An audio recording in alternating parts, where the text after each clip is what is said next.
All right, everybody, welcome back to the Realty Rundown with the Nic Wyse Team. I'm Nic Wyse, and with me, as always, is Nathan Schwartz. That's right. Today, we are going to be diving into one of the more exciting, I think, and also definitely one of the most stressful situations that you can get into in real estate: multiple offers. Yep. Yeah. So that's right, Nick. Whether you're whether you're a seller trying to choose the best offer or a buyer trying to stand out from the crowd, understanding how to navigate multiple offer situations is key in today's competitive market. That's right, man. So we're going to break it down into two parts because there's two sides to this, right? So we're going to talk about seller strategies, how you can come out to the multiple offer situation as a seller. And then Nathan's going to take the reins and talk to you guys about, as a buyer side, what you should be doing if you're a buyer and you're faced with a multiple offer situation. So let's go ahead and break it down and get started. What are multiple offers and why do they happen? So why they happen is typically in an inventory low market like we've had for years now, when we don't have enough homes on the market, but demand remains high. It's common for sellers to receive more than one offer on their home. This is called the multiple offer situation, and we issue what's called a multiple offer notice. It's actually a one-page form. It just goes out to all the interested parties and says, hey, we've got an offer. We have a second offer now, and we would like your highest and best offer by this date, this time, and please give us until this time to respond. So we can gather them all in, gather all those offers, and then break them down and help the seller pick which one is the best. Yep. And for buyers, this means competition. So homes can go under contract within days, sometimes within hours, which I've seen that certainly. And offers need to be strong, strategic, and well-informed. Yeah. And for sellers, multiple offers feels like you're hitting the jackpot, right? But it's not always about choosing the highest price. There's a lot of things to consider. So there's price in the terms, but the higher price isn't always the one that wins. So contingencies come into play, and they become very important, paramount, really. So we're talking about like inspection contingencies, financing contingencies. What is your down payment? What is your proposed closing date? Those are all the different things that kind of go into an offer that can really be a difference maker, for a seller, from a seller standpoint. Is the buyer pre-approved? Obviously, that's super important. And Yep. Not only are they pre-approved, but what kind of loan are they using? You've got your conventional loans, you've obviously got your cash buyers, then you got your FHA and your VA, or in the Middlebury and some surrounding areas, you've got USDA loans as well, which are your zero down U.S. Department of Agricultural backed loans. So financing is super important. Escalation clauses.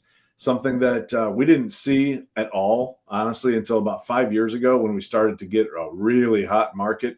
Escalation clauses basically says we are willing to beat any other offer up until this amount. We're not going over this amount.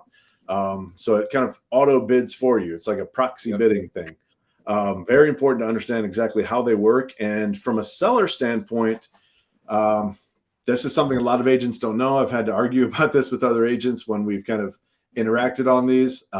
As a listing agent, primarily, when someone sends in an escalation clause, you do not have to show them any evidence of another offer. They're basically, you're showing your hand, as a buyer, you're saying like, hey, we'll go up to this to beat any other offer. But as a seller, all you can do, you can look at that and be like, well, let's just counter them back there. We know they said they'll pay this. Let's just make the counter offer there. You do not. There is no legal recourse that says you have to show them what the other offer is. Now, when you use an escalation clause as a seller, you actually have to make a counter offer back because they're sending you the purchase agreement. It states whatever price, usually asking price that they're willing to pay. And then the escalation clause is just that. It's not an agreement, actually. It's a side form. So then as a seller, you're like, okay, they said they'll pay up to whatever. We're going to counter them back at that amount. But the buyer can call your bluff too. They don't have to accept your counteroffer either. Just because they sent that escalation clause doesn't mean that they have to sign the counteroffer. So there's a lot that goes into it at that point. Another reason to have a good agent, have a good team on your side to make sure you're not getting yourself in trouble and that you understand what you're doing. Also want to talk a little bit about net proceeds versus offer price. So there's, of course, the purchase price itself, but then there's a lot of other things that can come up in that. Like if the buyer's having inspections, you can expect your proceeds to be diminished a little bit because there's probably going to be some repairs that you need. Is the buyer going over asking price, but maybe they're asking for seller's assistance as well? That's a line item on there. That's going to reduce your proceeds as well. So there's more than just the price to consider. At the end of the day, though, as we talked about in past episodes, the one thing that doesn't change no matter what is the code of ethics. Choosing fairly and ethically. When you've got a bunch of offers out there, and maybe there's some names that seem a little different. They're not Mike White or whatever on there. And you see that, we just want to make sure that you kind of cast that to the side. In fact, I never am like, oh, well, here's the offer from this person and this is their name. I'm like, these are the offers. And typically front page, when I present this to my sellers, that front page is just a net sheet. And on that net sheet, it'll have some additional information on there about like the contingencies. Like this one's waiving inspections. So really when I'm presenting this to the seller, and I feel like most agents do this as well, we're just looking at the nuts and bolts. They probably don't even know the name of the buyer. If you're doing it, who cares? Right. So I think that's just a cool thing that agents, hopefully everybody does. I know that's something I've always been pretty conscious of. One other thing I wanted to mention now, you know what? I'm going to touch on this later. We're going to skip this ahead. I've been talking for too long. Nate, tell us a little bit about some of the strategies that you use for buyers. Yeah. So for buyers to make, here's how you can have your offer stand out in a multiple offer situation. So, you kind of mentioned this, but get pre-approved, not just pre-qualified. So a strong offer starts with solid financing. A pre-approval letter from a local lender can go a long way. I even tell my clients that I'm not going to send in an offer if you don't have your proof of funds, whether that's paying cash or your financing. We need to give the seller some sort of reassurance that you can actually make this purchase. But having that pre-approval letter is, it's very important when you're sending in your offer. You're letting the other party know that I'm serious. I've gone through this. I'm so serious that I've gone through the steps with this lender, and I'm pre-approved for this amount to make this purchase. Make a clean offer. So minimize the contingencies. So if possible, shorten timelines for inspections or financing. We've even seen some people where they just waive inspections, where they just don't want to. They're like, solid house, like we've seen it, we're good. We're just going to move forward. We're going to try to beat out the other party. But yeah, so just minimizing your contingencies, trying to make it more attractive for the sellers is really what your goal should be.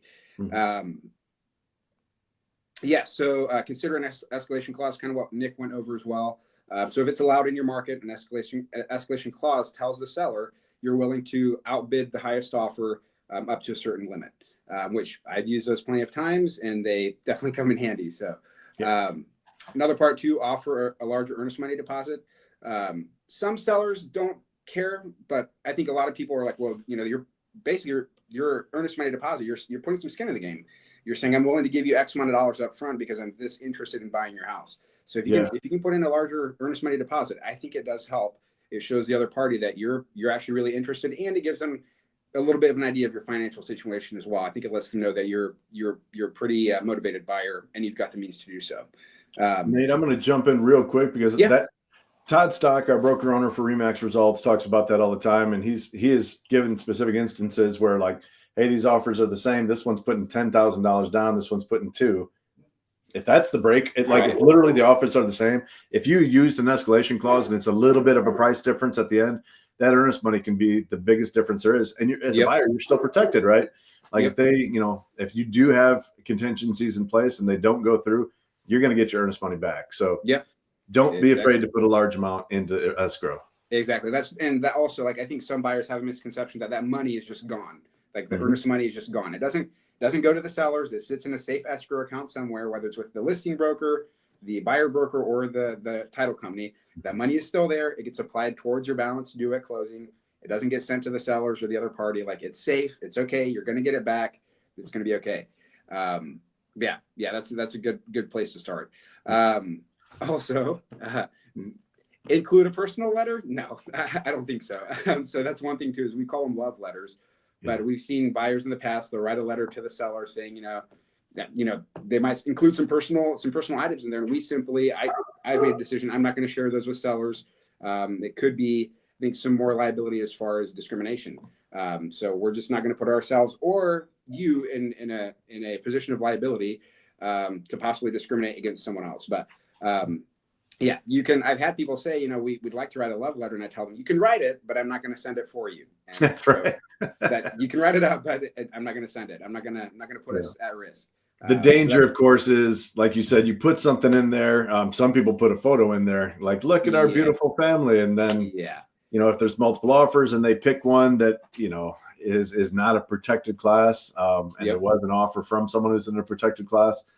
Now you've got potential for a lawsuit. And as agents, we're going to avoid that situation because we can be liable too if we pass that letter on. Right. And it doesn't matter if that wasn't your intention. No. At the end of the day, it doesn't matter. So that's also why we just don't want to get involved. We're not going to do it. But yeah, so yeah, quick little tip. I mean, focus on what you can control. So preparation, flexibility, and professionalism. Even if you don't win one offer, even if you don't win the offer, you'll be stronger for the next one, which certainly is true. It can take the wind out of your sails to lose out on multiple offers, but it prepares you better for the next one to come. So Yep. And we saw a lot of people who, in the markets in 2021, 2022, they just stopped trying, at some point. I know people that were, they wrote 6, 7, 8, 9 offers and like, we give up. Well, as we've said before, it might have been an issue, not with your price. Maybe you were asking or offering over asking price, but you weren't using the other things that you can use. As I know, Nate, we've talked about it before. That purchase agreement is 9 pages, and it's 9 pages of opportunity. The price is 1 line. Yeah. There's 9 pages of things that you can make your offer stand out with. And that's something that, obviously we can help you with. Nate's been doing it. He's had a really good track record of getting offers for his buyers when there's multiple offers without people having to go crazy, and offer those 20, 30, 40,000 over asking price. We don't want you to do that either. We don't want you immediately underwater, on a home just because you liked it so much, you're willing to throw crazy money at it. We're going to try and work other ways around it. Yeah, real quick, Nick. Another thing too is sometimes it's not just, and maybe you mentioned it earlier, sometimes it's not always about the money for the seller. I mean, as an agent, if your agent isn't doing this, you should ask them to. Like, it's okay. Your agent should be calling ahead of time. If you're going to go look at a house, call it. Agent should be calling the other agent ahead of time, trying to find out as much information as possible that they can pass along to you, because that can help with negotiations. Maybe they're willing to take a little bit less in price if it means you give them 4 or 5 days post closing possession, so they have time to get out of the house. So that's a big deal too. Knowing some motive, knowing the seller's motive with a couple things, that helps you with your offer as well. So Yep. We have fiduciary obligations to our buyers and our sellers. So when it comes to confidential information, there's only so much that we can share. Right. But if we're able to find out information about the other party, we can share all of that with our clients. Yep. It's one of the reasons that when we built this team, we split it. So I'm always only representing the seller, and you're always only representing the buyer. 95% of the time. Of course, Nate does list some as well. He's got some investors he works with, and and I occasionally do some commercial buying. So there's a little gray line there, but generally speaking, when we're doing a residential transaction, we've got that degree of separation, and it works so well. It allows us to basically facilitate the transaction fairly and have honest negotiations without violating that confidentiality that we have for our clients. Yep. Absolutely. So Nate, I wanted to jump into a couple of real life scenarios. Do you remember me telling you about a house? It was before we were a team, but it had 19 offers on it. Yeah, I remember that. Yep. So, and honestly, the winning offer was not the highest. There was somebody who was like 20,000 higher. They were higher than everybody else, but they had 0 down payment. They were using one of those USDA loans. So the seller's looking at that, they're like, okay, if we get a cut appraisal, which we've talked about on past episodes, what that appraisal can look like when it gets cut. The higher that the buyer's willing to go, that doesn't mean the bank is just like, oh, great, well, we'll loan you any amount of money. There's a maximum that they're going to loan, and that's the appraised value. So in that situation, the USDA buyers, they were trying to do everything they could, but it wasn't the highest offer. It was the strongest overall. They waived inspections. They had great financing. They did an appraisal gap as well. So that's an offer that buyers say, hey, I'm going to offer you $250 on this $230,000 home. And if that appraisal is cut, I'm going to make sure, I'm going to tell you right here in writing, I'm going to cover the first $10,000 of cut value in cash myself. I have the resources to do that. Here's a proof of funds that I have those resources set to the side that I can do that. That's huge. That sets your buyer's mind or your seller's mind at ease. So that's one of those situations where I actually had to make like a color coded chart for the seller to like send it in. I spent so much time on this. Like it was like a pie graph on the side. Like here's all the cash offers, the VA, the FHA, like here they all are, the FHA are all in red, of course. Sorry, FHA and VA offers, but you were in red. And at the end of the day, so I send that in to my client, and they're like, "Which one do you think's the best?" I'm like, "You got to look at this. I spent all this time. You have to at least look at this thing." Right. Oh man, but I put it up for you. Like I color coordinated everything. Like I put so much time into this. I'm not techie. This was not easy for me. And this was before ChatGPT could just make its chart for me. So yeah, right. But yeah, that's Oh, just one example that I had from a seller side where Yep. we had a lot of offers, and what made that final offer stand out was the unique aspects of it. Yeah, absolutely. I had a couple last year. This would be on the buying side. But the first time home buyers, and they certainly lost out on a couple of houses due to multiple offers. We were actually under contract on another property, and it fell through during the inspections. I mean, the place needed a whole new septic system. The sellers weren't willing to do it. So we're like, they're like, we're not going to move forward. And I'm like, well, man, I don't blame you. Let's move on. Yeah. But then we found another house for them, and there were multiple offers. I think it was either 5 or 7 of them, and we ended up beating them out. But they were able to use those last couple of times, losing out on the other couple of offers and then getting under contract and still losing the house. It sharpened them. They knew what to expect going into it, and it definitely gave them a dose of reality of like, this is where we're at with this house. We want it, and this is what we're willing to do for it.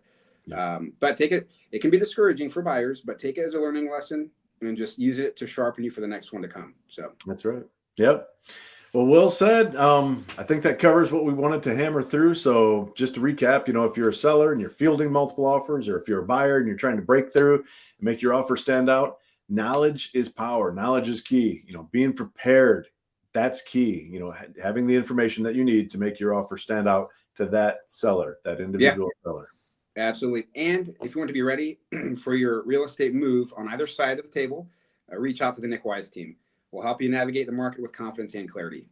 That's right. We've done it before, folks. That's right. We're there for you. We've seen a lot of things. Yep. I guess that's why they say Nic knows. It's on a huge billboard. If you don't believe me, believe the billboard. So. I see it every morning. I'm like, that's the boss man right there. Nate wakes up. He's like, Nic knows. We're going to be all right. That's right. Oh, my gosh. Well, everybody, thank you for tuning in. That is it for this episode of the Realty Rundown with the Nic Wyse team. Thank you for joining us on this episode, Mastering Multiple Offers. And remember, Nic knows. Get wise replies. And we'll see you next time.